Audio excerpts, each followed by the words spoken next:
Good morning student. अपन 11th class में अपनी बुक पढ़ रहे हैं विधान, और विधान का अपना चैप्टर चल रहा है। आज अपन चैप्टर स्टार्ट करेंगे अपना राजस्थान की रजत बूंदे, जो अनुपम मिश्र का है। राजस्थान की रजत बूंदे, रजत यानी चांदी, और चांदी की बूंदे यानी राजस्थान की चांदी की बूंदे हम किसे कहते हैं? वर्षा की सुंदर सुंदर बूंदे, सफ़ेद जो अनुपम होती है। तो चैप्टर की रचयिता भी कौन है? अनुपम मिश्र। तो आज अपन पढ़ते हैं, पसीने में तरबतर चैलवांजी कुई के भीतर काम कर रहे हैं। जो यहाँ के लोग हैं कभी उनके ऊपर बता रहा है कि पसीने में तरबतर, एकदम पसीने में तरबतर चैलवांजी कुई के भीतर काम कर रहे हैं। कोई 30-35 हाथ गहरी खुदाई हो चुकी है, कुई खुद रही है, और 30-35 हाथ लंबी तो वो खुद चुकी है। भीतर गर्मी बढ़ती जा रही है। राजस्थान तो वैसे ही गर्म इलाकों में से है, और अब अंदर जब हम खड्डा खोदने का यानी कुई खोदने का काम कर रहे हैं, तो अंदर अंदर जैसे जैसे अंदर खुदती जा रही है, वैसे वैसे अंदर अंदर गर्मी बढ़ती जा रही है। कुई का व्यास घेरा बहुत ही संकरा है, यानी कुई का जो घेरा है व्यास वो बहुत संकरा है, मतलब बहुत छोटा है। उखरू बैठे चैलवांजी की पीठ, चैलवांजी कुई के भीतर काम कर रहे, चैलवांजी जो है वो कुई के भीतर काम कर रहे हैं, और उखड़ू बैठे चैलवांजी की पीठ और छाती से एक एक हाथ की दूरी पर मिट्टी है। इतनी सकड़ी जगह के खोदने में काम कुल्हाड़ी या फावड़े से नहीं हो सकता। कुई वहाँ बसोली से की जा रही है, खुदाई बसोली से वहाँ खुदाई हो रही है, क्योंकि उसमें फावड़ा या कुल्हाड़ी तो अंदर चल नहीं सकती। बसोली छोटी डंडी का छोटे फावड़े जैसा औजार होता है। छोटी डंडी जैसे फावड़ा होता है ना, उसी तरीके का होता है, लेकिन छोटा होता है उसके आगे, तो उससे खुदाई हो रही है। नुकीला फल लोहे का और हत्ता लकड़ी का, आगे वाला हिस्सा तो लोहे का और पीछे लकड़ी का हत्ता। कुई की गहराई में चल रहे मेहनती काम पर वहाँ की गर्मी का असर पड़ेगा। जैसे जैसे अंदर खुदाई होगी वैसे वैसे गर्मी अंदर बढ़ती जाएगी। गर्मी कम करने के लिए ऊपर जमीन पर खड़े लोग, अंदर की गर्मी को कम करने के लिए ऊपर जो जमीन पर खड़े हैं वे बीच बीच में मुट्ठी भर रेत बहुत जोर के साथ नीचे फेंकते हैं। इससे ऊपर की ताज़ी हवा नीचे जाती है, यानी हल्की हल्की मिट्टी ऊपर से फुरकाते हैं तो ऐसे ऊपर की ताज़ा ताज़ा हवा नीचे आती है और गर्मी की हुमस अंदर कम होती है। इससे ऊपर की ताज़ी हवा नीचे फेंकाती है और गहराई में जमा दम घोटू गर्म हवा ऊपर की तरफ लौटती है, तो अंदर हुमस कम होती है। इतने ऊपर से फेंकी जा रही रेत के कण नीचे काम कर रहे चैलवांजी के सिर पर लगते हैं।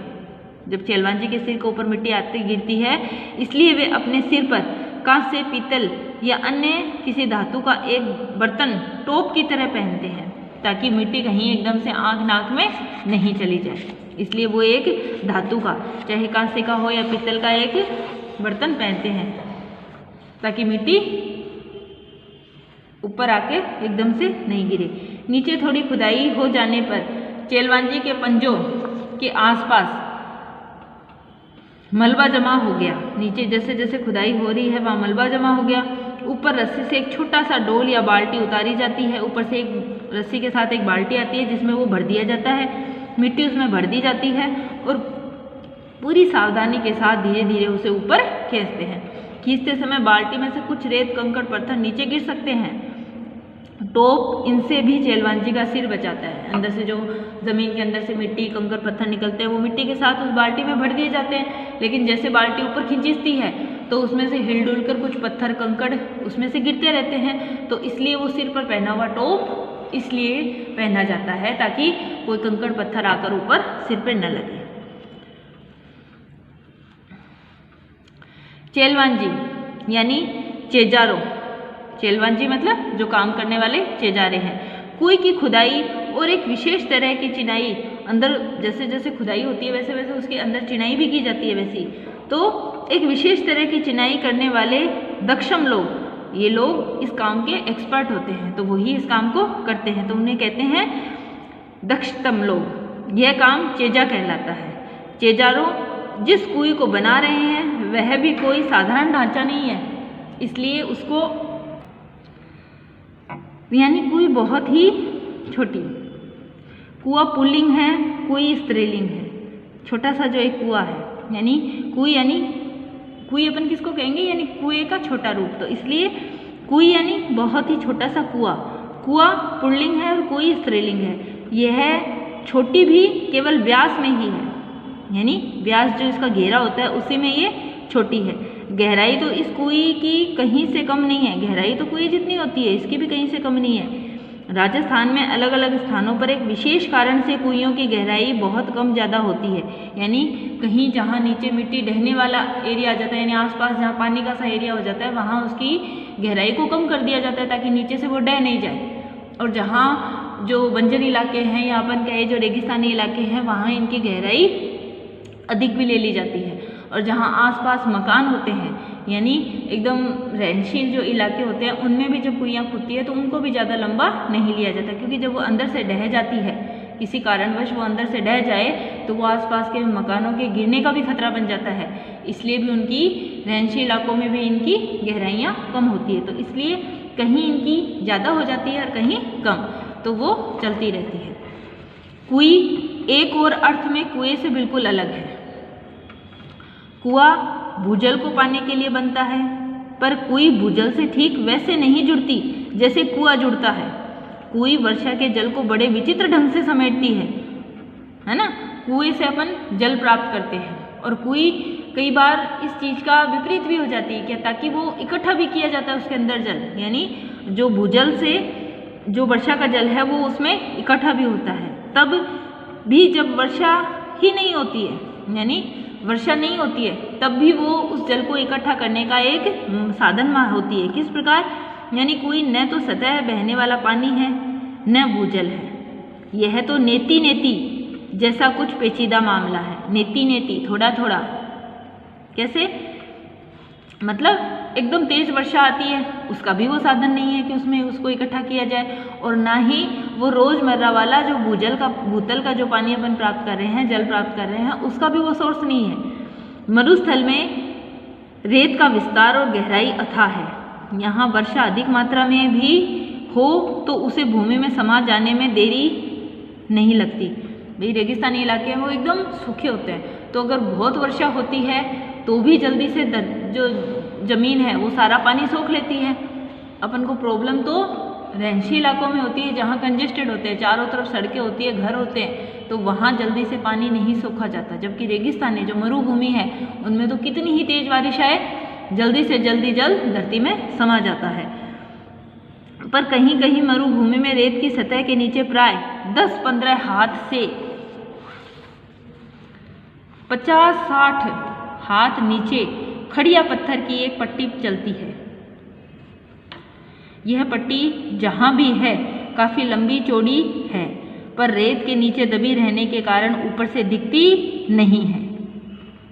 ठीक है, ऐसे क्षेत्रों में बड़े कुएं खोदते समय मिट्टी में हो रहे परिवर्तन से खड़िया पट्टी का पता चल जाता है। जब खुदाई होती है तो उसका पता चलता है कि नीचे वो पट्टी आ रही है। बड़े कुएं में पानी तो 150-200 हाथ पर निकल आता है, पर प्राय खारा होता है ना। यानी जो कुएं की खुदाई होती है तो 150-200 हाथ नीचे पानी आ जाता है, लेकिन वो खारा होता है, इसलिए पीने के काम नहीं आ सकता। बस तब इन क्षेत्रों में कुइयाँ बनाई जाती हैं।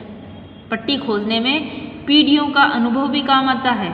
बरसात का पानी, पीढ़ियों का मतलब पुराने लोगों का, जो वृद्ध लोग हैं, पट्टी खोदने में पीढ़ियों का अनुभव भी काम आता है। बरसात का पानी किसी के क्षेत्र में एकदम बैठे नहीं तो पता चल जाता है कि रेत के नीचे ऐसी पट्टी चल रही है। यानी अपन देखते हैं कि मरुभूमि इलाकों में जल्दी से पानी सूख ही जाता है, लेकिन जिन इलाकों में पानी नहीं सूख रहा है तो वहाँ समझ में आ जाता है कि यहाँ वो नीचे पट्टी चल रही है, तब यहाँ पानी नहीं सूखा जा रहा है। ये पट्टी वर्षा के जल को गहरे खारे भूजल तक जाकर मिलने से रोकती है ना। ये बीच में आ जाती है तो जो वर्षा का जल है वो नीचे खारे पानी में जाकर नहीं मिलता जल्दी से। ऐसी स्थिति में उस क्षेत्र में वर्षा पानी भूमि की रेतीली सतह है, भूमि की जो रेतीली सतह है और नीचे चल रही पथरीली पट्टी के बीच अटक कर नमी की तरह फैल जाता है। यानी ऐसी स्थिति में उस क्षेत्र में वर्षा पानी, जो पानी बरसता है उस इलाके में, वो भूमि की रेतीली सतह और नीचे चल रही पथरीली पट्टी के बीच अटक कर नमी की तरफ फैल जाता है और तेज पड़ने वाली गर्मी में इस नमी की भाप बनकर उड़ जाने की आशंका उठ सकती है। पर ऐसे क्षेत्रों में प्रकृति की एक और अनोखी उदारता काम करती है। क्या? यानी जो कुई है, अपन जो खुदवाते हैं ना, तो वो उस क्षेत्र, वो ऐसे इलाकों में सबसे ज़्यादा उपयोगी होती है। क्यों? क्योंकि ज़्यादा नीचे तक गहराई में जाने पर तो खारा पानी होता है और बीच में वो पट्टी आ जाने पर वहाँ जो वर्षा का जल है वो नमी की तरह चारों तरफ फैल जाता है। लेकिन जैसे ही तेज़ गर्मी पड़ती है तो वो भाप बनकर उड़ने का भी उसका खतरा बन जाता है। तो उस खतरे में भी प्रकृति की उदारता, कैसी? वो उदारता सबसे ज़्यादा काम आती है। क्या? रेत के कण बहुत ही बारीक होते हैं, वे अन्यत्र मिलने वाली मिट्टी के कणों की तरह एक दूसरे से चिपकते नहीं हैं, है ना। दूसरी जो मिट्टी होती है उनके कण जैसे चिपकते हैं वैसे वो चिपकते नहीं हैं। जहाँ लगाव है वहाँ अलगाव भी होता है। जिस मिट्टी के कण परस्पर चिपकते हैं वे अपनी जगह भी छोड़ते हैं और इसलिए वहाँ कुछ खाली स्थान छूट जाता है। जैसे दोमट या काली मिट्टी के क्षेत्र गुजरात, मध्य प्रदेश, महाराष्ट्र, बिहार आदि में वर्षा बंद होने के बाद धूप निकलने पर मिट्टी के कण चिपकने लगते हैं, है ना।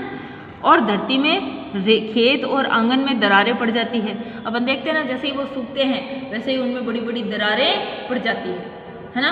और कहीं कहीं अपन देखते हैं कि जब वर्षा का जल सूखता है तो वहाँ काई आ जाती है, लेकिन वो काई एक कठोर फर्श के समान हो जाती है।